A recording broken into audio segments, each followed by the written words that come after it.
안녕하세요. 뚱치이탈리아입니다. 미지의 여인에게서 온 편지 2부 시작할게요. 2부, 이 장면은 어떤 장면인가요? 이 장면 바로 전으로 좀 들어가 볼까요? 오페라 가게 되잖아요. 거기서 이제 모차르트의 그 라플리노 샹테 마술피리가 이제 그 파파게노의 아리아가 그 오페라 안에서 나오거든요. 근데 바로 전 단계로 들어가 보면 남편하고 같이 오페라로 가죠. 가서 리자는 계단을 올라갑니다. 또 계단에서 이루어지죠. 계단 위에 올라갔을 쯤에서 수많은 사람, 여러 명이 수근거리는 소리를 듣습니다. 브란트에 대해서 얘기를 하는 거죠. 그리고 아래를 보니까 저 아래에서 브란트가 웬 두 명의 여인에게 얘기를 하고 있어요. 그러면서 그 사람들이 얘기하는 거는 이제 브란트가 어떻게 보면 피아노로서 인생이 이제 거의 끝나가서 더 이상 연주를 안 한다. 그리고 이제는 재능이 끝나간다. 그런 얘기를 합니다. 그때 그쪽으로 해서 관심을 이렇게 쏟고 있으니까 남편이 빨리 들어가자고 해서 재촉을 해서 들어갑니다. 들어가서 오페라 로지 않죠. 로지 않는데 아주 그 뭐라 그래야 되나? 좀 묘한 이런 어떤 느낌을 받습니다. 브란트가 보고 있는 거죠. 그 시선을 느낄 때 이제 나레이션 하는 거죠. 그것을 어떻게 받아들이지 않을 수 없었다. 그러면서 이제 밖으로 나오는 거죠. 그리고 브란트도 나오고, 그리고 그런 여러 가지 그 반응들을 남편은 다 이미 파악을 했습니다. 그래서 남편도 나오고요. 그때 이제 브란트하고 리자하고 같이 막 대화를 하는 장면이 나오거든요. 그러면 이제 브란트가 리자한테 자기 혹시 만난 적이 없냐고 막 하면서, 그러면서도 기억을 못 하고 있습니다. 그런 부분에서 이제 리자는 밖으로 이제 나가고 그 순간적인 어떤 당황스러움 그런 걸 갖다 안고 나올 때 이미 남편은 그 마차에 대기하고 있다가 리자를 이제 올라오라고 하죠. 그러고 나서 둘 다 우리 그 관객 쪽의 정면을 바라보면서 그때 남편이 얘기합니다. 아주 신의와 그런 걸 중시하면서 이성적으로 행동하라고, 그러면서 아이를 생각하라고. 그러고 나서 지금 들어온 거거든요. 집으로. 어떻게 보면 남편의 공간이죠. 저 검. 저 결투의 검은 나중에 이제 브란트와 같이 맞서서 이제 싸우게 되는 그거죠. 결투를 하게 되는. 그리고 어떻게 보면 이런 어떤 공간을 통해서 이 사람이 얼마나 이 분야의 또 전문가인지를 또 알 수가 있고요. 한편으로 보면 이런 그림 같은 경우에도 여인의 의자인데 아래에는 보면 비어있는 의자는 아무래도 이거는 보면 본인이 같이 살고 있지만 본인은 어떻게 보면 이 여인으로부터는 부재당하는, 그리고 이 자리는 어떻게 보면 비어있는 욕망의 대상은 브란트가 아닐까 이렇게 생각을 해볼 수 있습니다. 그리고 여기에서 어마어마하게 중요한 얘기를 하죠.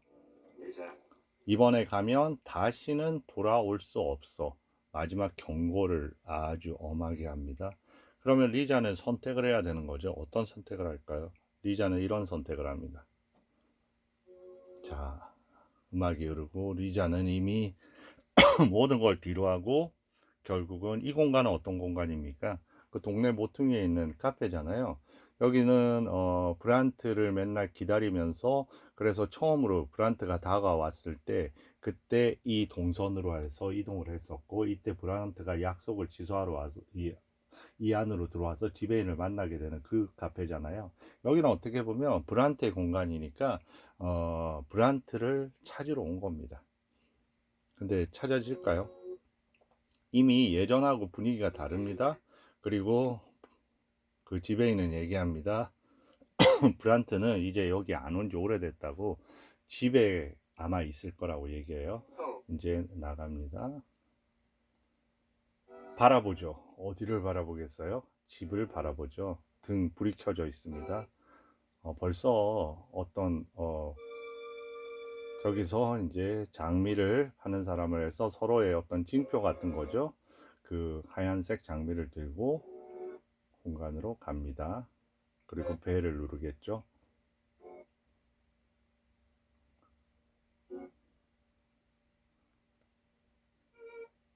네, 이 장면 중요합니다. 배를 누르니까 어때요? 환하게 이렇게 그 피어나는 어떤 표정에서 모든, 어떻게 보면 이 공간은 들어서는 거는 브란테의 공간으로 들어선다는 거는 생명의 불이 켜지는 겁니다. 이제 동경과 어떻게 보면 마지막 기대죠.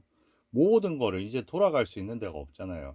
이제는 말해야 되는 겁니다. 예전에는 브란트를 갖다가 그 브란트 때 처음으로 아무것도 요구하지 않는 여자가 되겠다고 그래서 혼자서 애도 키우고 했지만 이제는 더 이상 애도 있고 돌아갈 그것도 브란트의 아이고 더 이상 돌아갈 수 있는 장소도 없습니다.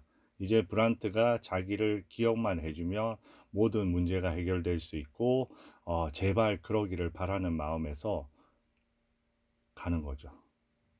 그런데 이때 항상 희망에 가득 찬 어떤 이런 때 항상 불행이 오잖아요. 그러면 조금 있다가 이 모습을 지켜보는 사람이 있을 겁니다. 그게 누굴까요? 바로 남편이겠죠. 마차에서 이 모습을 지켜봅니다. 그때 여기에서 마차로 순식간에 이동하게 되는 그 카메라의 무브먼트를 보시게 될 거예요. 자, 이 공간입니다. 이걸 보는 사람은 바로 여기 있는 남편이 되겠죠. 보실까요?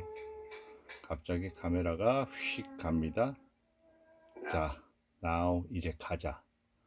이렇게 돼서 완전히 다시 돌아갈 곳은 없게 되는 거죠. 자, 이제 공간으로 올라가고요. 그리고 너무 익숙한 장소죠. 들어갑니다. 그리고 피아노를 발견을 하고요. 공간에 섰어요. 근데 보면 여기가 이쪽이 예전에는 어떤 공간이었어요? 처음 왔을 때 여기는 막 액자들이 있고 말러 그 다음에 또 누구였죠? 그 아래 브람스의 막사 액자들도 걸려 있고 하프도 있었는데 그런 게 없습니다. 이미 더 이상 피아니스트로 해서 그런 거는 끝났다는 거죠. 이제 그런 암시입니다. 비어 있죠.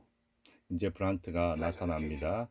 그래서 브란트가 아름다움에 대해서만 얘기를 합니다.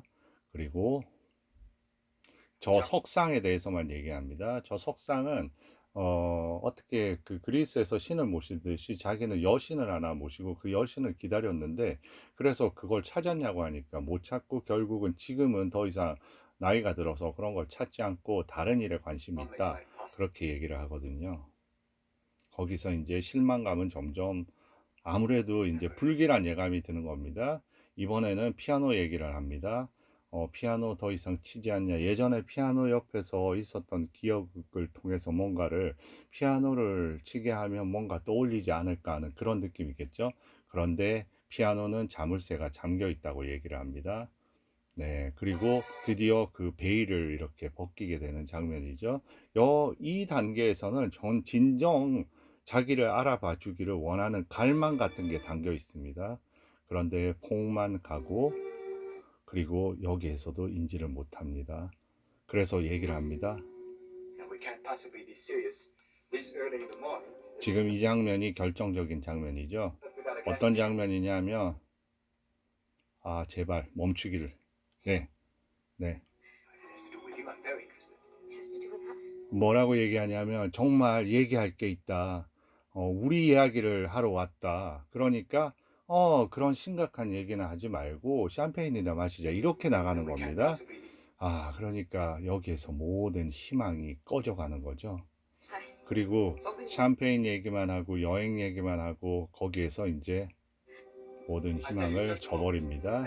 그리고 여기에서 보면 술에만 관심이 있고 지금 어떻게 자기의 그런 어떤 같이 보낼 시간에 그런 즐거움에만 관심이 있는 브란트 저 깊은 10년 안에서 모든 희망을 이제는 놔야 되는 리자가 아주 그 대비적으로 저렇게 보이는 거죠. 네. 그리고 저렇게 준비를 하러 부산할 때 저 꽃을 뒤로 하고 리자는 나섭니다. 그리고 하인의 그 눈을 멈추게 되면 하인의 눈에서 모든 슬픔을 다 읽을 수 있습니다. 그러니까 하인은 다 아는 거죠. 그리고 거리로 나와서 어디로 데려갈까요 하는 사람을 등지고 아들이 있는 곳으로 찾아갑니다. 그런데 아들은 어떻게 됐을까요? 아들은 이미 죽었고요. 장티브스로요. 그리고 본인 역시 그 하느님의 선물인지 몰라도 병에 걸렸습니다. 본인 역시 죽어가고 있는 거죠. 마지막 편지를 씁니다. 네, 마지막 써. 그래서 당신이 기억만 해줄 수만 있었다면 하고 마지막 끝맺음을 못하고 저렇게 끝을 맺게 됩니다. 그리고 이 편지는 이 병원에서 보내주게 된 거고요. 마지막 쓰인 내용은 마지막에 죽기 직전에 스테판이라는 이름을 계속 부르고 죽었다. 이렇게 나오는 겁니다. 이제 모든 슬픔에 그게 되는 거죠. 그러면서 이제 어떻게 이 얼굴에 오버랩이 되면서 어떤 장면으로 갈까요? 예전의 추억들. 거기는 리자의 얼굴이 있는 겁니다. 리자의 이럴 때 얼굴, 리자의 이럴 때 얼굴, 얼굴이 이렇게 있는 거죠. 그리고 결국 제일 중요한 얼굴은 이 장면이잖아요. 이 장면. 그러면 이제 그 본인의 얼굴에서 이제 그 리자의 얼굴이 떠올라오면서 오버랩 되는 거는 어떻게 보면 이제는 진정 알아보게 된 거죠. 리자를 기억하게 된 겁니다. 그래서 마지막에 이 모습을 기억을 하는 거죠. 그 리자의. 이게 뭐 역에서 마지막에 만나기는 했지만 그 본인들이 공유했던 그 추억의 부분에서는 마지막 얼굴이죠. 이제 이 얼굴이 아주 명장면으로 나오거든요. 많이 회자가 되는. 지금 브란트가 울고 있는 얼굴과 오버랩 되면서 겹치게 됩니다. 보세요. 이렇게 겹쳐지죠. 조금 전에 겹침을 겹쳐 조금만, 네, 이렇게 보세요. 이렇게 겹쳐집니다. 여기는 브란트의 얼굴과 리자의 얼굴이 이렇게 겹쳐지는 거죠. 그래서 여기서 이제 모든 충격을 느낍니다. 그러면서 말합니다. 존, 당신은 알고 있었던 거야? 존은 어떻게 할까요? 예전에 처음에 보면 막 짐을 나르고 피아노 짐하고 막 그렇게 했을 때 이 짐을 어디에다 넣어야 될까요? 했을 때 존은 어떻게 보면 벙어리니까 글로 써서 이쪽으로 옮겨 달라고 그럴 때 리자가 그걸 보고 있었죠.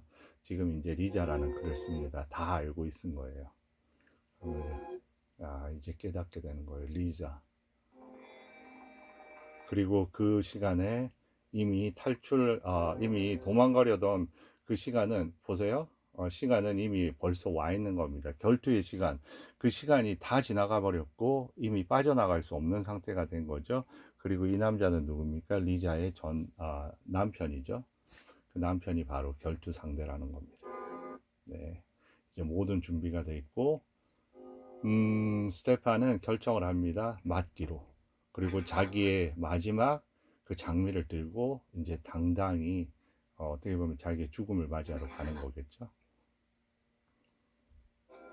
그리고 마지막 이제 인사를 하는 거죠. 존에게. 그리고 계단을 내려갑니다. 여기서 이제 명장면이 나오게 되는 거죠. 보세요. 자, 여기서 멈춰야죠. 멈춰야죠. 어떤 공간일까요? 예전에 리자가 문을 열어주면서 자기를 그 안에 가뒀던 공간 기억나십니까? 고개를 돌립니다. 바로 이 장면이죠. 리자가 여기에서 이제는 보이는 겁니다. 리자를 기억하게 되는 거죠. 그런데 기억하는 순간 어때요? 모든 희생의 대가는 이미 치러진 거죠. 리자도 없고 본인의 아들도 없고 이제는 그 본인의 그 과오로 인해서 벌어진 모든 거에 이제 책임을 또 안고 본인 역시 삶의 마지막 길을 향해서 가는 거죠. 그리고 마지막 미소를 띠고요. 네, 마지막 미소를 띠고 이제는 자기의 마지막을 향해 갑니다. 네, 지금까지 리지의 여인에게서 온 편지였습니다. 감사합니다.